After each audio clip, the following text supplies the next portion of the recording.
Deontay Wilder's fanboys scatter like roaches. Let's talk about it, people.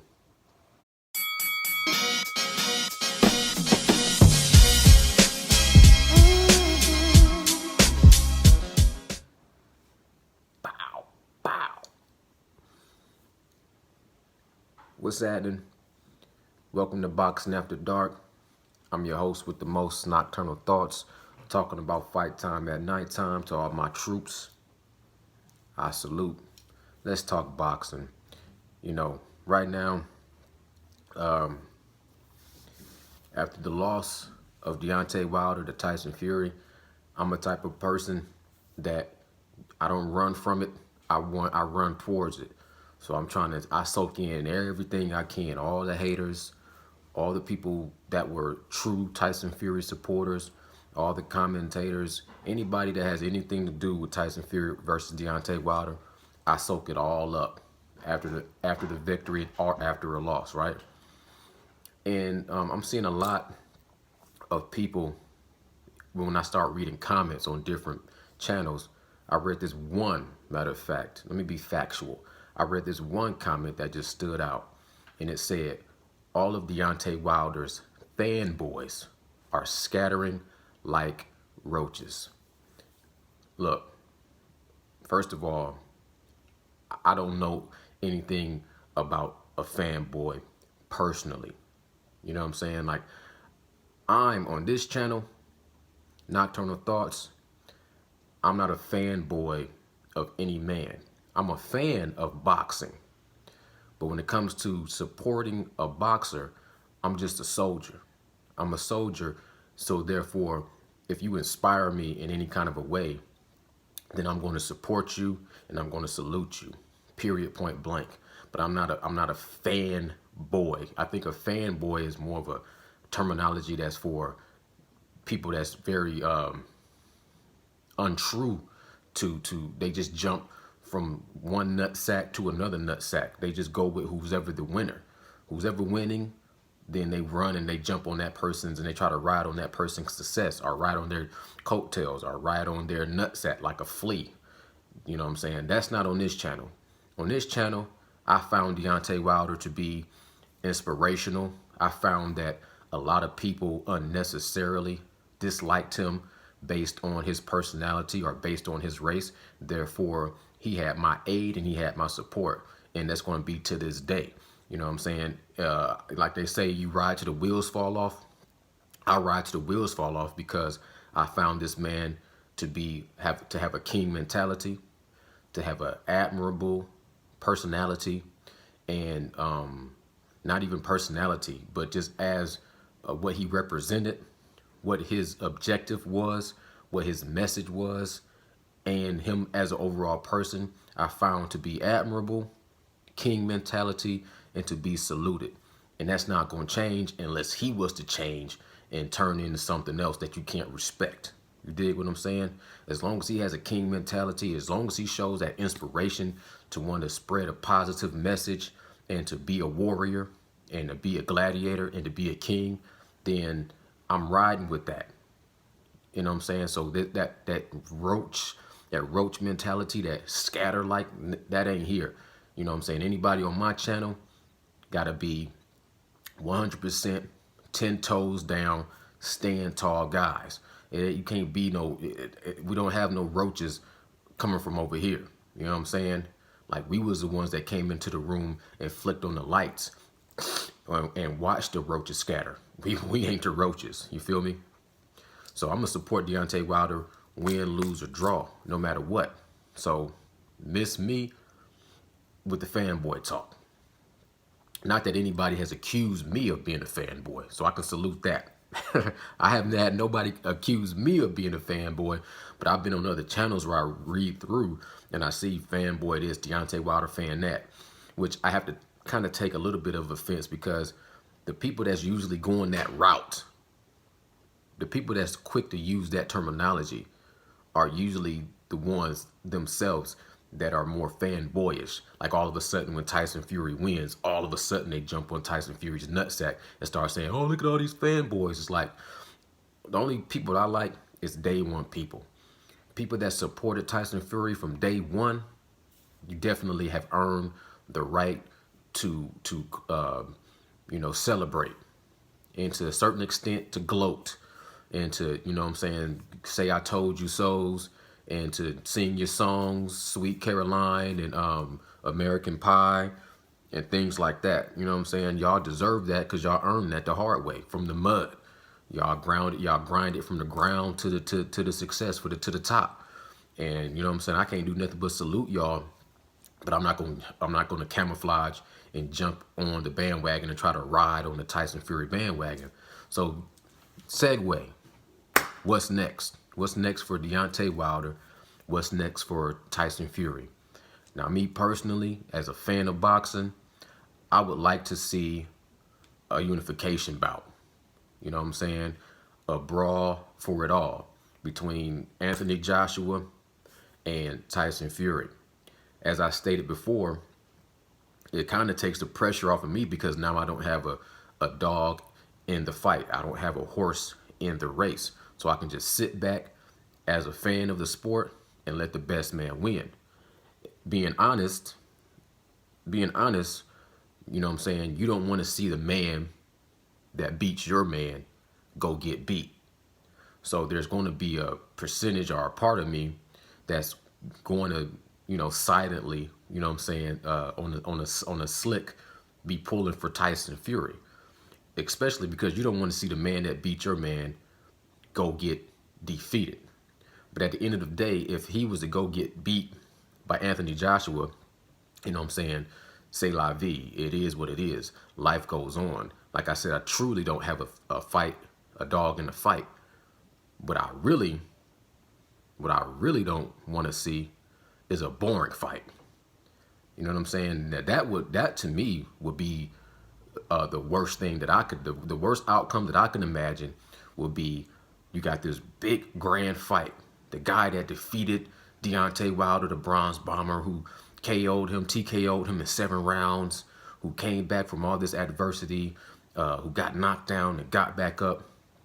Now you're going to fight Anthony Joshua, the guy that, you know what I'm saying, lost his championship belts to Andy Ruiz, went back to the drawing board, rebuilt himself, and took his belts back, beat Andy Ruiz, and now you got this big clash, this big UK clash where the build-up can be, you know what I'm saying, as big as you want it to be, and then all of a sudden you see a boring fight where only the, die hard boxing enthusiasts are saying, oh, but it was a great chess match. You got to appreciate the boxing for the sweet science. I love boxing for the sweet science, but I don't want to see an exciting fight from Tyson Fury against Deontay Wilder and then go have a boring fight with Anthony Joshua. I want to see a clash, especially if they're going to do it over in Saudi Arabia. I want to see a clash in the dunes. I want to see a real fight.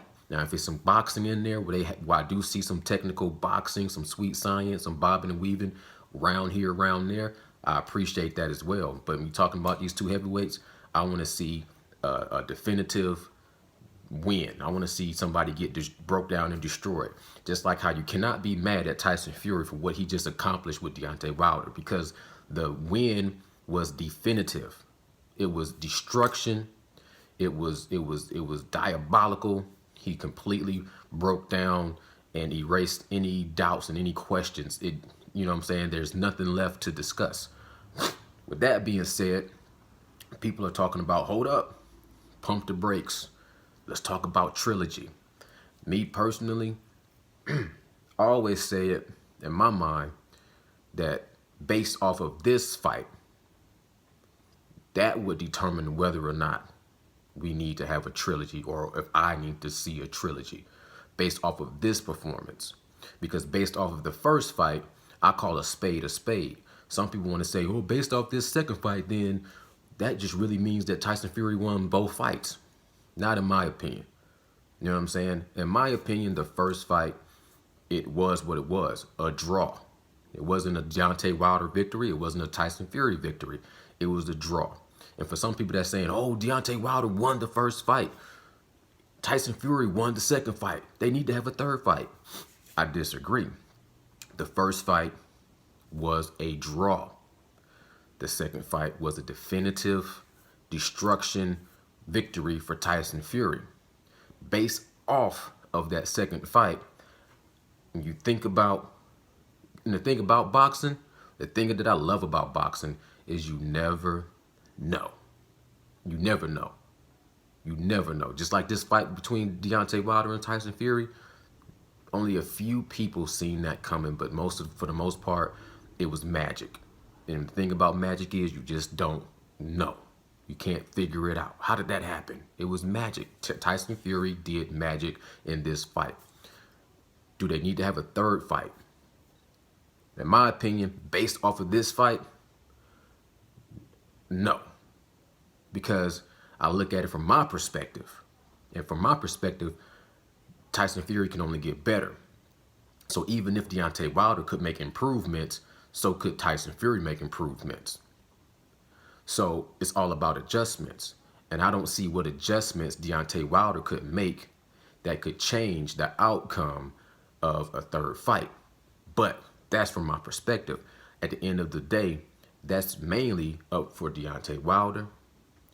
Deontay Wilder's corner. Some people saying he gonna jump ship to Derek James, or maybe even down the line jump ship to Crunk. I don't see that happening, but maybe to a Derek James jump. I could possibly, if I think about that, I could possibly see that happening. But loyalty, loyalty, loyalty. If he decides to stay with his same crew, if they could really come up with a strategy, come up with a game plan, and they decided that they wanted to do a third fight, you know what I'm saying?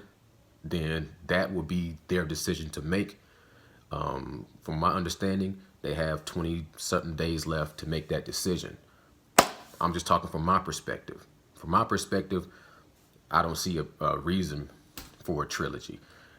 From my perspective, I would like to see Deontay Wilder either do one of two things. One, he can retire. He can retire. Heavy is the head that wears the crown. He had the crown and he wore it for years, defended his throne for 10 fights, 9 or 10 fights. Heavy is the head that wears the crown. It might be time for the king to lay down and relax and enjoy his family. You know what I'm saying? He had a tough, last couple of years was a tough, you know what I'm saying, ongoing attack. When you're talking about a king on the throne, his walls was completely getting attacked for like the last 2 years. Maybe it's time for him to sit a battle out, because it's all about the war. This was a battle that he lost, not a war. This was a battle that he lost. To me, he still is a king and have a king mentality, but every once in a while, the king has to just like Odin. Isn't that his name? Thor's father, Odin. Odin sometimes has to rest for, I don't know, like a year. And when he's resting, that's when Thor and the other guys have to defend, because that's when he's the most vulnerable. You got all these other foreigners that come and attack the kingdom while Odin is resting and restoring all the power to, I forget the name of Thor's place up in there in whatever universe or whatever. But sometimes in Deontay Wilder's case, he might need to retire. He might need to rest his head and parlay and just allow everything to heal and rebuild and regain strength. He might want to sharpen back up his sword, go change from that hammer to that axe that Thor has now. Then he might want to go right back into the battlefield. But unfortunately, if he goes back into the battlefield, I feel like it's going to be against lower opposition. You know what I'm saying? Like he's no longer, unless he does a rematch where he's fighting Tyson Fury, to me, he would have to go back and fight lower opposition. If he fought lower opposition, I would like to see him fight none other than Dillian Whyte. Period, point blank. Because Dillian Whyte, in my opinion, was doing a lot of lip smacking from this lead up to this fight between Tyson Fury. He was a distractor. He was, talking about things that had nothing to do with boxing, like having a situation with Deontay Wilder's fiance, and just doing some troll bug, some things, some tasteless, you know what I'm saying, low blowish. Dude, I can't say I don't like Dillian White because I really have never paid attention to Dillian White, but he was getting some shine just on the side from this fight, and the little light that was shined on him, to me, was distasteful. I'm like, this dude is, you know what I'm saying, he looked like a type of person that just, I don't have the words. Don't care for him. I would like to see him get knocked out. I would like to see him get knocked out. But I think Deontay Wilder was to fight Dillian White and let Tyson Fury and Anthony Joshua go for a unification bout. You know what I'm saying? But I also heard John Fury tell Tyson Fury that he should retire from this fight. After this fight against Deontay Wilder, he's saying that Tyson Fury needs to retire. So we don't know what's going to happen. But the thing about boxing is the show goes on. The show goes on. The show goes on. And I'm just going to sit here as a troop, always have my boots laced tight. I'm 10 toes down, and I stand tall, and I ride with Deontay Wilder, win, lose, or draw. You know what I'm saying? So you can miss me with the fanboy BS, and I'm interested. Now, like I said from the get-go, it was no disrespect towards Tyson Fury. I always saluted Tyson Fury. I could do a video right now and go back and show you where I've given Tyson Fury credit, where I see credit is given to be, and even Anthony Joshua. When it comes to the three-headed monster, I'll be honest, Anthony Joshua was my least favorite, but I did my best to also show him respect. And I would like to say this before I check out, because this is just how my mind thinks. When it comes to Deontay Wilder, I would have rather seen him take an L in the fashion that he did against Tyson Fury than take an L against Anthony Joshua. And I said that because in my mind, Tyson Fury is a mad scientist. He's an evil genius. He was crazy enough to stand in front of a shotgun. And I noticed that a long time ago, but in the first fight, the way he, you know what I'm saying, put his tongue out in front of Deontay Wilder and dared him to hit him and catch him with that right hand, and things that Tyson Fury has always said outside of the ring in interviews. Some people always thought it was just a bunch of BS. I was one of the guys that said Tyson Fury is a genius, and he has all the skills and the ability to beat Deontay Wilder. Never had any doubt that he was not being a man of his word. I just have to support Deontay Wilder in the fact that that's us. That's our guy, and I'm going to support him, win, lose, or draw. So no disrespect to Tyson Fury ever. But to me, Anthony Joshua is just a little moist, in my opinion. Now, I might be wrong, and if I am wrong, I'll come back and I eat crow, because I'm a man of my word. I feel like Anthony Joshua is a little moist, but Anthony Joshua still, I respect him, because he get in there and he fight, you know what I'm saying, heavyweight guys.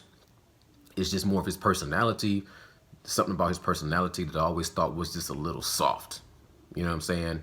And I always figured that he would fold under pressure, under real pressure, if he was to fight Deontay Wilder. He wouldn't have that same madman mentality as Tyson Fury. He would go on there and be soft with it. Because to me, he was soft when he fought Andy Ruiz both times. I don't care what you say. Even though he won the fight, and I probably had some people that's going to be like, oh, this dude, who is this dude? What is he talking about?